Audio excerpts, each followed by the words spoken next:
هو انت لو عندك 11 مشكلة وبقى زادوا 12، هتفرق معاك بحاجة؟ يعني هتفرق؟ المشكلة دي هتفرق عن المشكلات التانية؟ هبسطها لك. لو فسخنا عقد شيكوبانزا، هل هيفرق في القضايا ال 11 اللي عندنا؟ هتفرق يعني؟ انا عايز افهم. ولا يعرف يضغط، وسرعته اللي هو عمال يمسك لنا فيها، ولا عارف يعملها. مش عارف يجري، مش عارف يستلم، مش عارف يشوط، مش عارف يلعب. انا مع اني دايما من الناس اللي دايما كنت بنتقد احمد شريف وبقول ان احمد شريف مش عارف يلعب، احمد شريف مش عارف ايه وحظه وبتاع. انا كنت بتمنى احمد شريف. احمد شريف ده بالنسبه لي نعمه. نعمه. احمد شريف ده يعني يا جماعه، لو في عرض ليبي او اماراتي يا ريت نبيعه دلوقتي. ما تفكرش. لو ب50 جنيه يا عم روح. انا ما عنديش مانع ان انا اشوفه. يا جماعه ده تلوث بصري ان انا اشوفه. يا جماعه ده، يا جماعه ده ازاي بيلعب في انجولا؟ ده بيلعب ازاي؟ بيلعب اصلا؟ ده ازاي بيلعب؟ ايه اللي انا شفته ده؟ والحقيقه انا مستغرب من كابتن معتمد جمال. يعني مش خلاص بقى، احنا ايه، خلاص كلام مع شيكوبانزا، خلاص خلاص اتعملت. وانا مبسوط جدا بالفوز، بس انا عايز اتكلم خطه 3-4-3 ان انا بخلي محمد ضريب وايشو وينج باك. يعني دول وينج باك. طب انا عايز افهم يا جماعه، هو هل ماشي محمد ابراهيم من الناس اللي من الناشئين اللي اقنعوني ومخليني ان انا اقول ان ده ناشئ كويس جدا وده في المستقبل هيبقى حاجه كويسه قوي. طب ايشو ده ايه دنيته؟ وما هل اللعيبه دي اصلا تنفع تبقى كده؟ يعني عمر جابر وبنتاي كنت انا عن نفسي اقول تمام قوي. يعني حتى لو الناس افتكرت لما لعبنا في نفس الخطه دي مع اسبل مدرب في تاريخ الزمالك، وهو بالنسبه لي يعني هو بيسيرو، لما كان بيلعب ب 3-4-3، فكان مين اللي كان اقوياء شويه قوي؟ كان عمر جابر وبنتايج. فتعالى نفتكر ماتش الاهلي، الجون بتاع من عمر جابر، الاسيست بتاعه لبنتايج. وانا يا عم معاك تمام. بس انا لما انا اجي اشوف ان في مساحات واسعه قوي لما الكوره تتقطع مني، واشوف الهجومي مش بيضغط بالكفايه، ما شفتش غير تقريبا ما شفتش غير الجزيري. والجزيري اساسا وحش قوي قوي قوي قوي. وكمان خوان بزيرة يعني خوان بزيرة برضه بيضغط. مش خوان بقى طبعا بيتمشى، سيبك منه، يعني سيبك منه. عملها ب10 مش ب11. 10 ايه دي؟ ايه ده؟ فده اللي كان مخليني عايز افهم هو ليه اللعيبه دي مش بتضغط. فانا بلاقي مثلا محمد اسماعيل ومحمد السيد ومحمد شحاته، الاتنين اللعيبه دولت بيبقى في مساحات واسعه بينهم كتير. والخطه دي اساسا مخليه ان في فرديه في اللعيبه دي. فده اللي كان مضايقني. ايه اللي يا جماعه، ايه العك ده؟ ايه اللي انا شايفه ده؟ انا يا جماعه شايف ماشي خطه، بس هي فكره في الغيابات. معتمد جمال عنده فكر. معتمد جمال انا ما عنديش شك انه عنده فكر. بس هي فكره، مش الفكر، فكره ان لازم اشوف اللعيبه اللي عندي دي. هي ميزه المدرب المصري دايما تبقى ايه؟ ان اللعيبه المصريه دي هي، او اللعيبه اللي معايا، ايه الخطه اللي تنفعها. بس ما اعملش خطه ما تنفعش اللعيبه. فعشان كده خلت، ما جيت نزلت تبديلات لقينا ان احنا شمينا نفسنا شويه بناصر منسي، اللي هو ليفز. افضل اقول واقول واقول واقول انه احسن مهاجم في الزمالك بلا منازع. هتقول له عدي الدباغ، هتقول لي مين؟ ناصر منسي هو احسن مهاجم. هتحط له الكوره في ال18 هيجيبها لك من الاخر. ما تحطش بقى عدي الدباغ، وما تحطش اي حد. اوعى تحط لي اي حد. هو ناصر منسي. انا هعمل ايه يا جماعه بقى؟ المهاجم بقى اصل ده مهاجم بيعرف يطلع خط ال18 كويس ويستلم الكوره. لا يا عم، مش عايز كده. مش عايز كده والله. انا واحد بشجع ارسنال اساسا. انا طول عمري بتمنى ان انا عايز مهاجم احط له الكوره في ال18 يجيبها لي. ده اللي انا عايزه. مالكش دعوه بقى ايه شغل 18، لا مش بتاعك ده بتاع رقم 10 بتاع الوينجات. ماليش دعوه، مالكش دعوه. انت استنى وقف، خد الكوره واستلمها وجيب جول. بس ده اللي احنا عايزينه منك. فكره بقى المهاجم لا، مش عايزين. لان انا اتخنقت. انا ما عندي، انا المهاجمين اللي عندي ما عنديش غير عدي الدباغ وناصر منسي. عدي الدباغ ماشي دلوقتي شويه وابتدى انه ياخد ثقه وابتدى انه يلعب، وفكره انه بيلعب وينج دي مضايقاني بس ماشي، بس طالما ناصر منسي موجود تمام انا مبسوط. بس سيف الدين الجزيري محتاج يا جماعه للاسف هو محتاج يلعب عشان نقدر نبيعه في الصيف، لكن عدي دباغ وناصر منسي ما يتشالش من الملعب. سيف الدين الجزيري بقى تلعب بقى اخر 10 دقايق، والله اخر 10 دقايق دي تنفع ايمن امير عبد العزيز، والله العظيم. ايمن امير عبد العزيز ده هو اساسا بالنسبه لي هم من المهاجمين الناشئين اساسا اللي اقنعوني اساسا من زمان، ولعب جامد جدا ومحتاج بس، واتمنى انه يطلع اعاره، اتمنى ان انا عارف ان الاعاره دي هتفيده قوي قوي.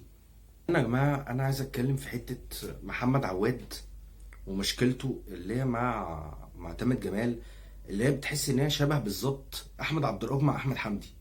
احمد عبد الرؤوف قال ايه؟ ان طالما انا موجود احمد حمدي مش موجود. ودلوقتي محمد عواد قال زمن الطبطبه انتهى.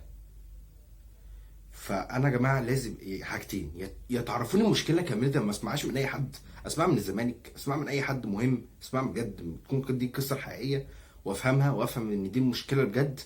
فانا افهم بقى واشوف انا هل محمد عواد لما يكون طالع بره، هل دي بقى ايه تأديبيا ودي حاجه صح فعلا ويستاهل، ولا لا؟ لو هو ما يستاهلش لازم يلعب. يا جماعه ما هاتش لابس في صدره، ما بيمسكش ايده دي الكرة بقى العرضية بقى يمسك فيديو دي يا لا وبزغرط. ما هو انا يا جماعة لازم ايه يا جماعة الكور ده ما فيش، ما عندوش اي نوعية من الرجل، ما عندوش اي، ما فيش خالص. انا مات سليمان انا بخاف على طول اول ما الاقيه، هو صبحي. صبحي بقى انا بالنسبة لي بقى بيعرفش يصد، بيعرف يطلع بيطلع بالكورة. ومات سليمان ما انا مش شايف منه حاجة، هو زمان كان جامد زمان، دلوقتي لا. محمد عواد هو بالنسبة لي هو من احسن الحراس، ودايما لما بيلعب بيثبت نفسه زي ناصر منسي بالظبط، اللي هما في اتنين لعيبه كده دايما بينزلوا يثبتوا نفسهم وتلاقيهم دكه. طب دول دكه، والمعاتيه اللي بيلعبوا اساسي دولت يبقوا هم اللي بيلعبوا اساسي؟ طب ليه؟ طب ما انا بلعب ده بالاول اساسا من غير بقى فكر وبتاع والكلام ده كله. لكن انا حابب اتكلم عن نص الملعب. نص الملعب بتاعنا كان محترم قوي، كان جامد قوي.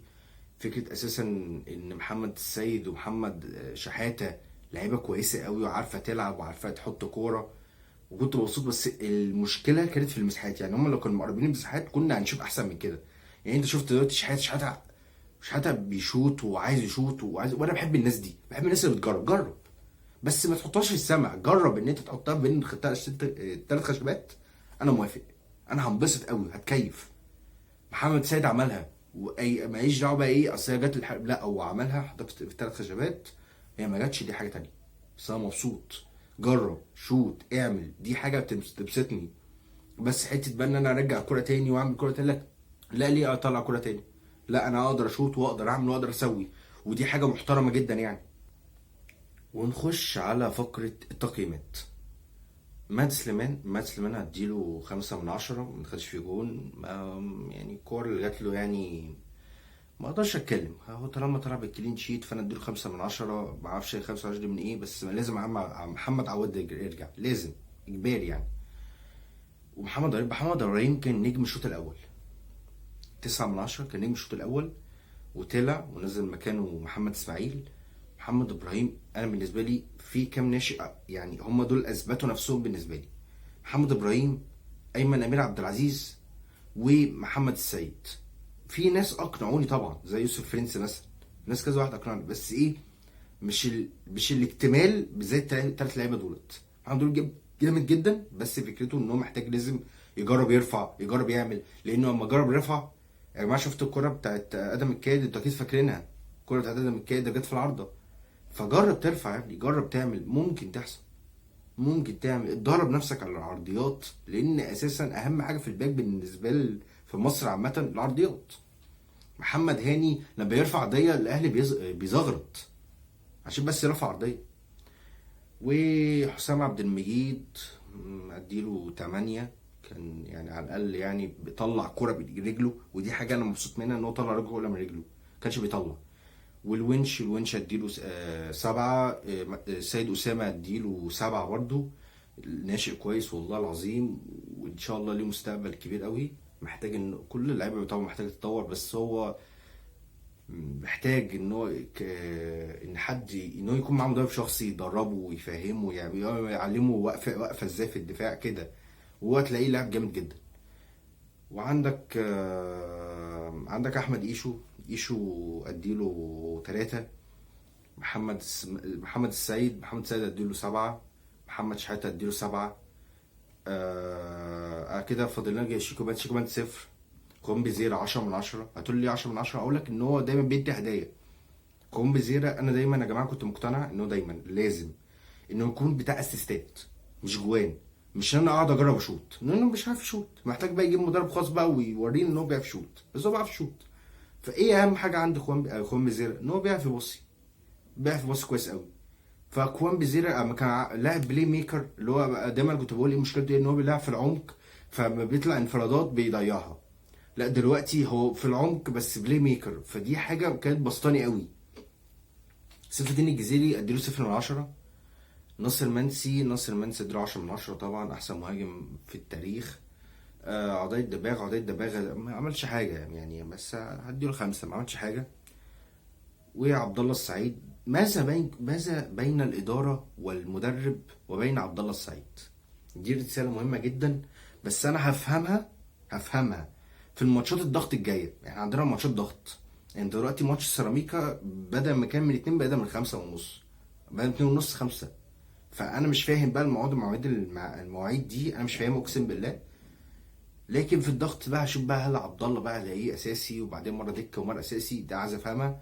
لكن بجد مضايقني ان انا عبد الله السعيد كنت محتاجه قوي في الماتشات، بالذات المساحات واسعه. فهو عبد الله السعيد المايسترو الوحيد اللي هيقدر ان هو يحرك الملعب كله، وكلنا عارفين كده. كده انا انتهيت من الفيديو. متنساش اللايك الاشتراك. السلام عليكم.